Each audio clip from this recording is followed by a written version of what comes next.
verdad que yo profundamente arrepentido por lo que he cometido.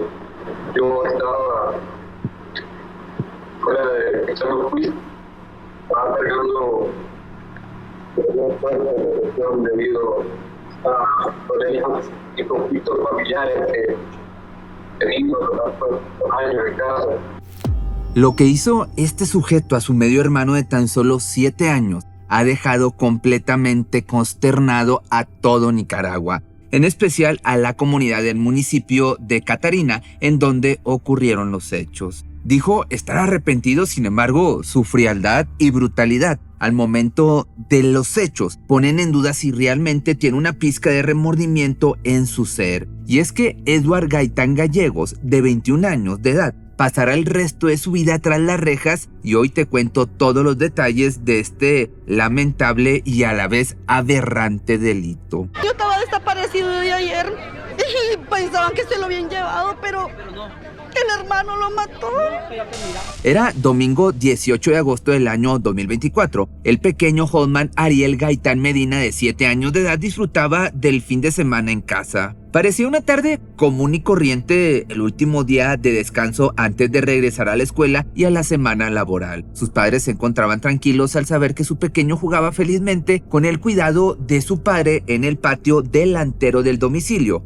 Obviamente jamás imaginaron que en un abrir y cerrar de ojos la vida les cambiaría para siempre. Aproximadamente a la 1:10 p.m. fue la última vez que lo vieron con vida, pues como si se lo hubiese tragado la tierra, no había ningún rastro del jovencito en la casa. Su madre, la señora Marta, lo llamó por su nombre varias veces y al ver que no respondía, decidió asomarse a través de la ventana para verificar que siguiera ahí. Y grande fue su sorpresa cuando lo único que encontró fue un espacio vacío. Cuando tampoco lo localizó en ninguna de las habitaciones de la casa, le dijo a su esposo y a su hijastro, Edward Gaitán, que le ayudaran a buscarlo. El niño no estaba por ningún lado. Entonces no tuvo más remedio que extender su búsqueda hacia la calle, en donde los vecinos rápidamente se dieron cuenta de lo que estaba sucediendo e inmediatamente ofrecieron su ayuda. Nadie lo esperaba, pero la voz se corrió demasiado rápido, llevando la primicia de un niño desaparecido en el vecindario de Catarina, Masaya, en Nicaragua. Así se organizaron equipos de búsqueda para recorrer el área con mayor visibilidad. Incluso se sumaron algunos canales de noticias para dar difusión a la desaparición del menor. Boletín de búsqueda, entrevistas, publicaciones compartidas, todo emitido casi en tiempo récord con la esperanza de encontrarlo con vida. No les pido de corazón que me ayuden a encontrar a mi hijo, que se desapareció como a la 1:00 p.m. de aquí de su casa, de este lado del porche. Él anda vestido de camiseta amarilla, short gris y una chinelita gris. Él anda con un teléfono azul con los números de su papá, qué sé yo. ¿Él anda un teléfono? Sí. ¿Y qué noticias has tenido? ¿Que alguien vio? No, todavía no hemos tenido noticias. ¿Ya hizo el reporte a la policía? Ya hizo el reporte a la policía, ya todos están ayudando, el pueblo de Catarina le agradece que está aquí conmigo, ya lo están buscando.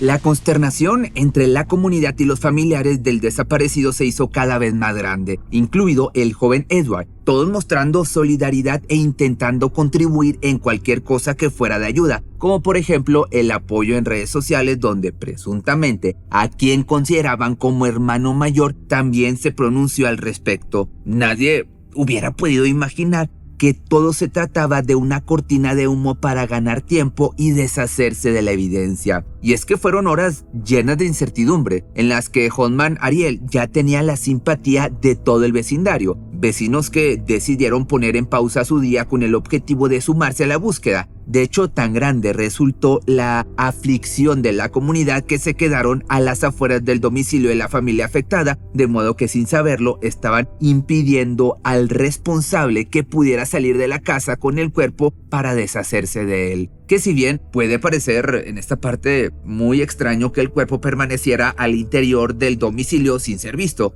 lo cierto es que ninguno de los padres de familia pudo haber dimensionado que de buscar debajo de la cama de Edward, ahí encontrarían el cuerpo sin vida. Este chico de 21 años jamás había mostrado señales de ser agresivo. De hecho, en el pueblo lo tenían catalogado como un buen muchacho, Sobre todo su madre biológica, la señora Ana Giselle Gallegos, no da crédito a las acciones de su hijo, quien desde hacía años ya no vivía con ella, sino con su padre y su madrastra, mamá biológica de la víctima. Yo como madre no sé qué le pasó a mi hijo, no sé. Un hijo muy educado, un hijo muy buen hermano, muy buen nieto, sobrino. Entonces, no entiendo cómo esto llegó a darse. ¿Cómo se comportaba él en la infancia? Bueno, nosotros éramos una familia feliz.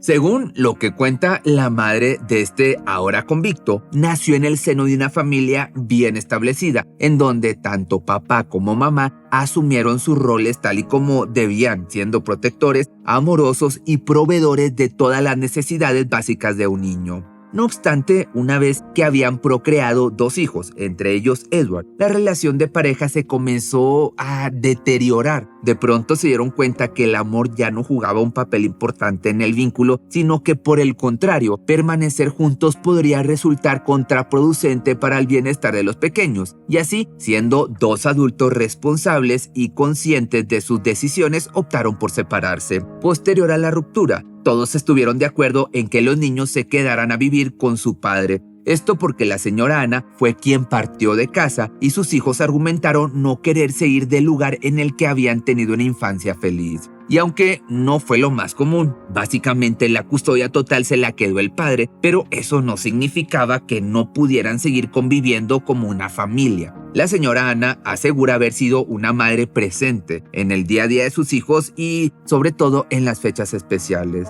Los cumpleaños e incluso de mis hijos los celebrábamos en mi casa, ¿verdad? Y él llegaba, nos comportábamos tranquilos. Éramos una familia normal. Los primeros años después de la separación, el padre de los niños permaneció soltero, dando toda su atención a sus hijos biológicos e interesándose por sus cosas y necesidades. De manera que desde 8 años hasta casi su adolescencia, Edward, siendo el más chico de la familia, continuó percibiendo el cariño de ambos, tanto padre como madre. Y aunque también existen rumores sobre un supuesto abandono por parte de la señora Ana, ella asegura haber estado junto a sus hijos en todo momento, más aún gracias a la buena relación que todavía sostenía con el padre de los niños, hasta que su expareja se dio otra oportunidad en el amor con alguien más. Nosotros pues como enemigos no quedamos, pero a raíz de esto fuimos bajando el nivel de comunicación entre ambos. Nos comunicábamos por medio de mi hija mayor. No teníamos ya que ni por teléfono porque la verdad se quería evitar conflicto entre ellos 2 como pareja.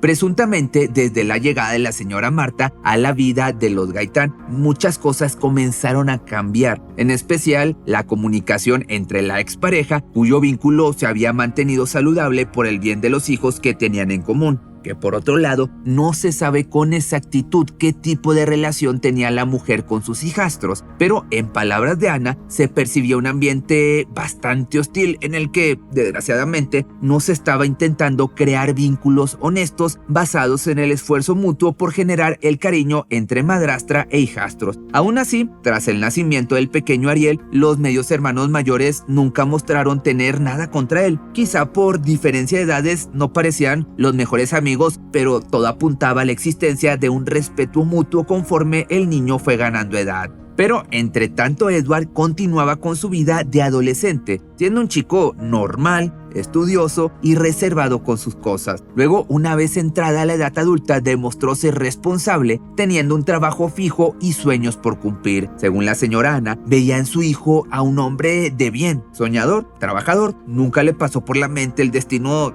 tan macabro en el que terminaría cuando tuviera 21 años.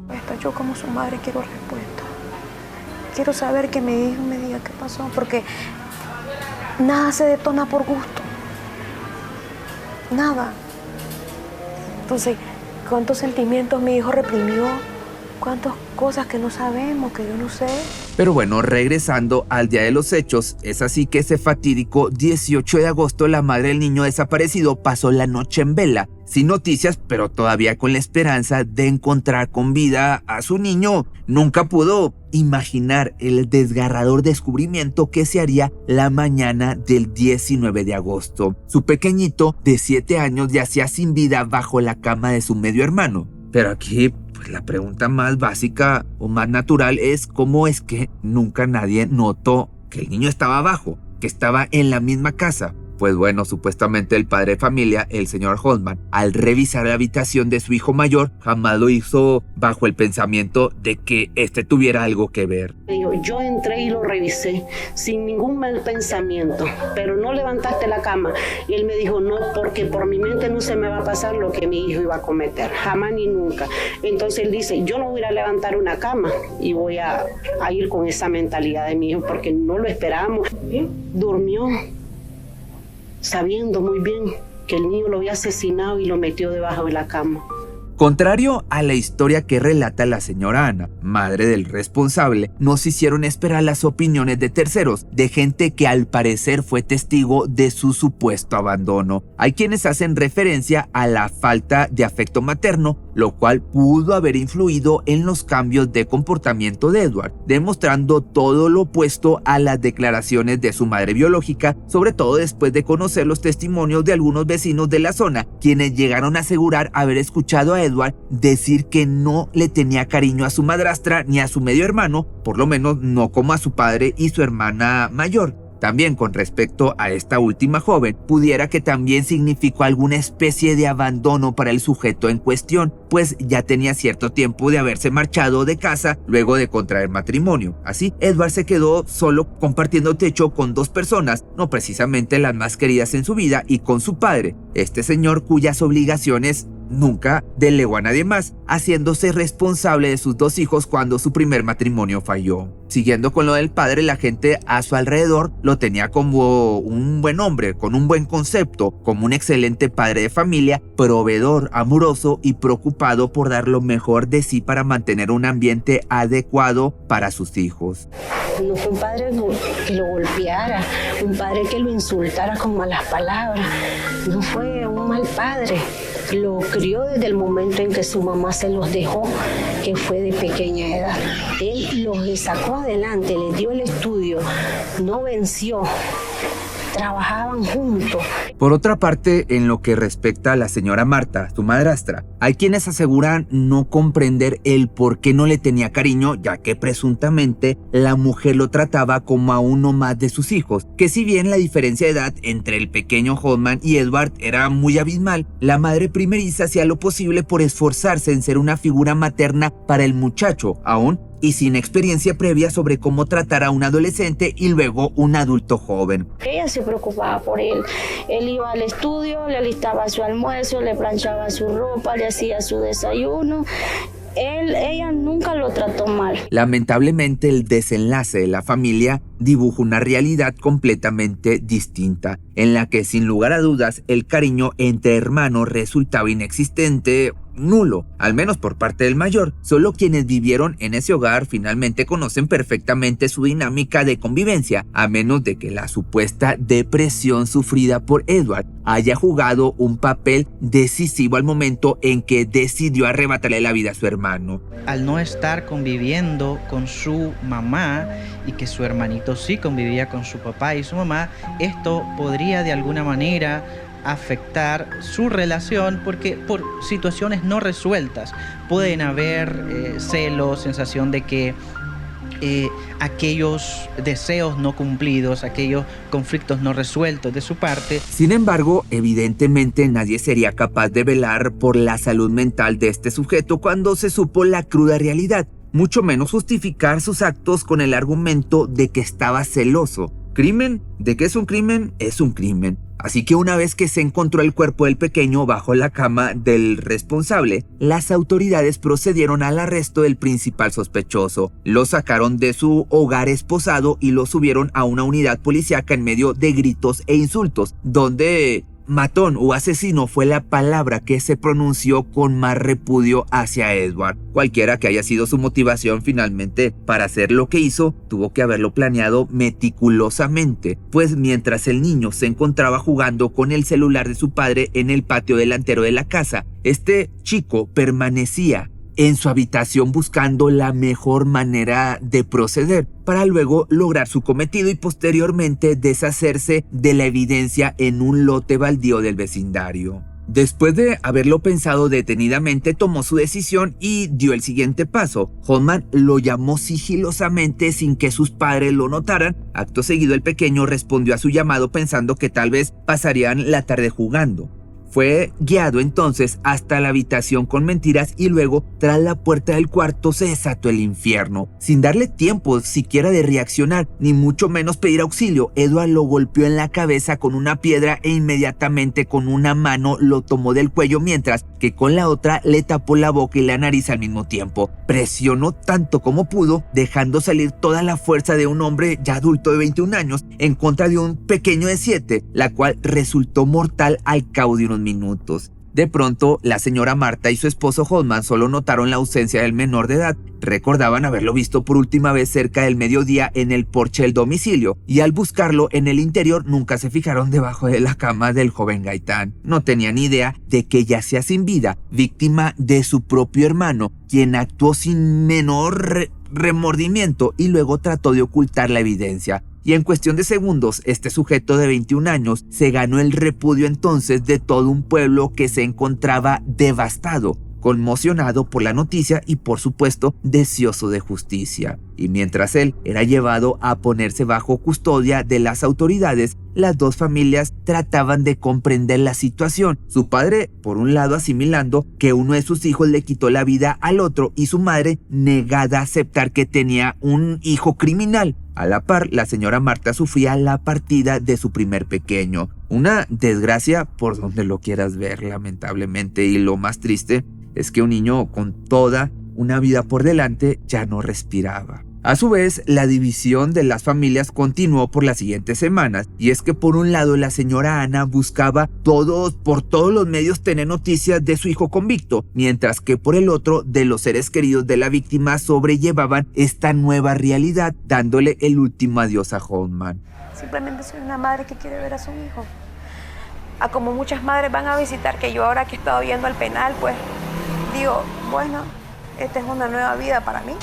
El sepelio de Holman Ariel Gaitán se convirtió en un evento conmovedor que movilizó a toda la comunidad de Catarina, un pueblo pacífico y trabajador que se volcó en masa para despedir al pequeño. El servicio funerario comenzó en el domicilio donde perdió la vida. Era un ataúd pequeño albergando los restos de un ser inocente víctima de la crueldad de alguien de su propia sangre. Cientos de personas se dieron cita en el lugar para llevarlo hacia la iglesia católica Santa Catalina, en donde su familia y el resto de los creyentes mostraron una solidaridad durante la misa de cuerpo presente. El llanto, los abrazos y las palabras de aliento no se hicieron esperar. El ambiente, pues esto es obvio, era desgarrador, era trágico, sobre todo al momento de trasladar el ataúd hacia el cementerio local para darle su último adiós. Medios de comunicación no perdieron oportunidad en realizar algunas entrevistas a los asistentes, quienes dejaron en claro que no permitirían la impunidad en un evento tan siniestro como este. Parecía como si el culpable fuera odiado por todo el mundo, excepto por una persona, su madre biológica. Sin embargo, pese a todos los intentos de esta mujer por justificar o por dar el beneficio de la duda, queriendo escuchar la versión de su hijo, tarde o temprano le caería la cruda realidad de que era un homicida. Me arrepiento de todo corazón. Aquí yo lo siento.